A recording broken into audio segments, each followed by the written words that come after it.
would say that I consider actually an accomplishment and achievement that Mark and I have become very good friends and are still so. But sometimes founding teams fall apart, and it hasn't been the case in this company.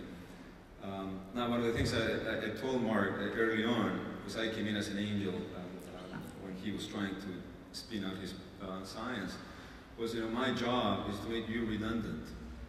If this company really needs your brain, it's not a real company. My job is also to make myself redundant, because I'll take the company from where it is now, which is you and a patent, to a company that is a real company, and then I'll move on, because I don't do big company. That's why I'm talking to you. I want to do a small company. So we got started. I would say, well, 2009, the best of times and the worst of times. Best of times is the year when the company really started happening. Everything before that, the 2 years before that, I could call setup. It was about raising finance. It was about finding our space. We had a platform technology, which is great, but the challenge is, well, where do you apply it? And there's all kinds of opportunities and hundreds of people that want to talk to you, but you need to find that area where you really want to focus on and drive the company into. It was about creating the organizational capability to take this. These companies are born global, and you're not going to create a global company unless you have the right organizational capability. So it was set up. And it was in 2009 when everything fell into place. We raised a lot of finance, we floated the company name, raised finance, fantastic, put in place a team. This year we put in place, I think, 6 or 7 patents. We left the university with 1 patent and 2 applications. This year we filed 6 patents, of which I would say the last 3 or 4 are the real commercial patents.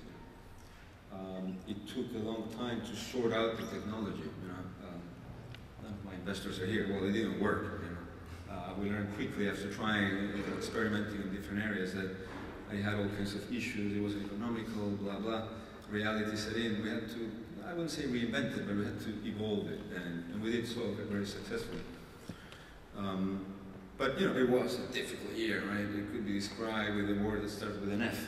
It was the worst recession in a while, and our model, business model, had been one of partnership, joint development agreements with big corporates, eventually, hopefully, leading to licensing. Well, January I go in to talk to my partner and knock on the door. Well, so and so is in garden leave. He's been made redundant. Some big companies restructuring, so they don't want to talk to you. Some other companies, the one I can talk about is DuPont. Well, they told us, well, we're not doing any R&D. I got to cut my R&D budget. Well, I'm going to have to slash yours because yours is painless because it doesn't mean employees.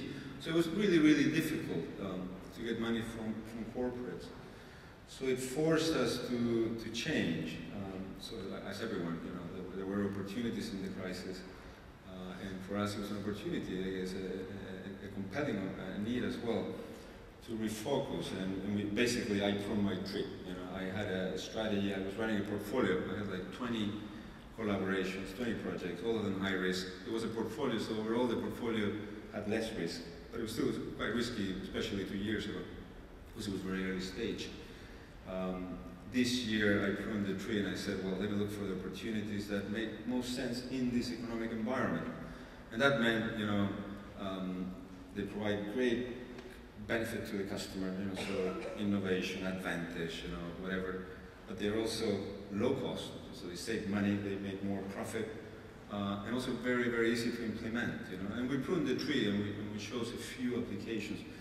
And then from our side, well, the ones that are actually very close to market. So I had great projects in biomedical, but in January, anything that looked like it needs 2 or 3 years and all kinds of regulatory complication, I cut back, and I was really focusing on stuff that I could take to market really this year. So we had to make those decisions. But we also made something else. I started, with the experience of having engaged with a lot of people, so over 100 companies, 20 projects in joint development. We learned a bit, so we learned a bit about the real needs, the real applications, and we decided to then do some work in-house, which we have not been doing in the past. So we chose some areas and said, well, let's do more here in-house before we go to the customer with it. So we put more resource on in-house development in some select areas where within the team, we felt we knew what we were doing, because it's important to know what you're doing, and where we knew, or we thought we knew there was a real market opportunity. And that paid out. So those are the new patents that we filed, and the company is now licensing, basically. We're starting to have commercial licensing discussions on so we basically done proof of concept in-house, and that's the way we navigated through this year. And I also made myself redundant, so I realized that the company all of a sudden, I wasn't adding any value. The company found a niche.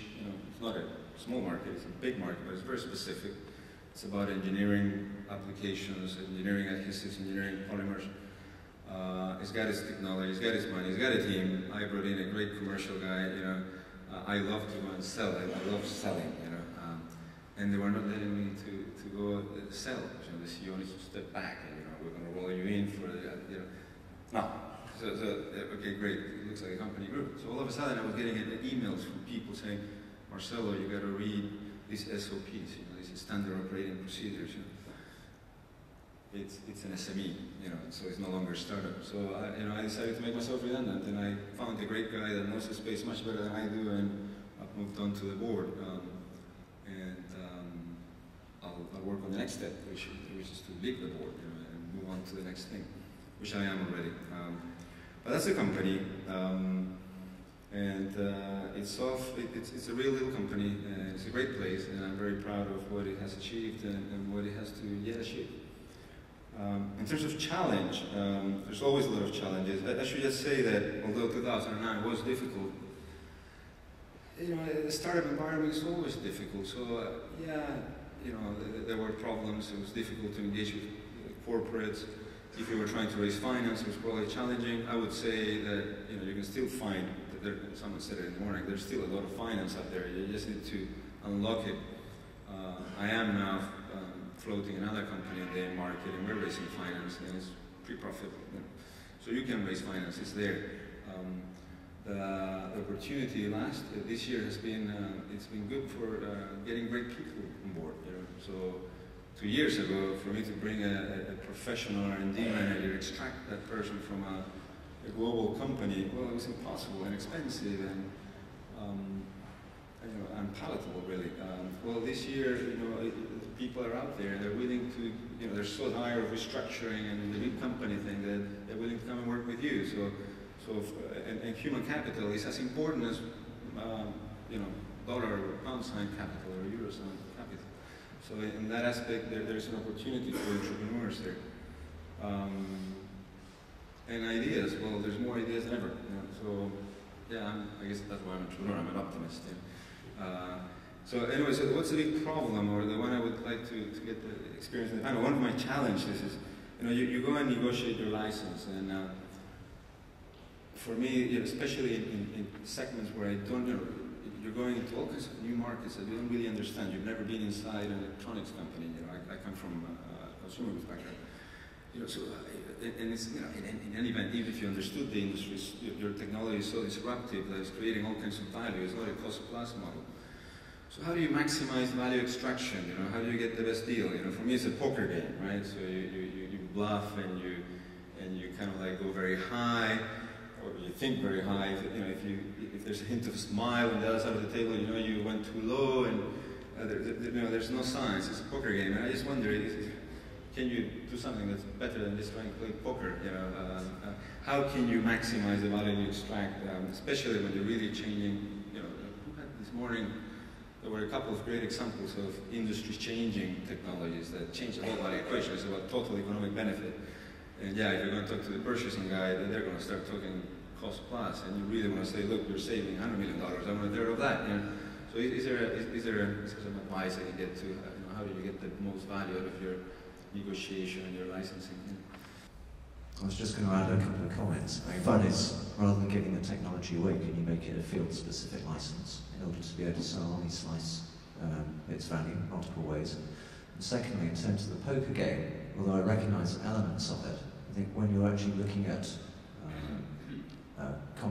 product in the sort of healthcare area, you tend to actually build a model, and then you actually play poker by generating deal tension and having multiple parties actually in the negotiation. But the first element of it is based on the epidemiology and the assumptions that actually go into what the market might actually look like.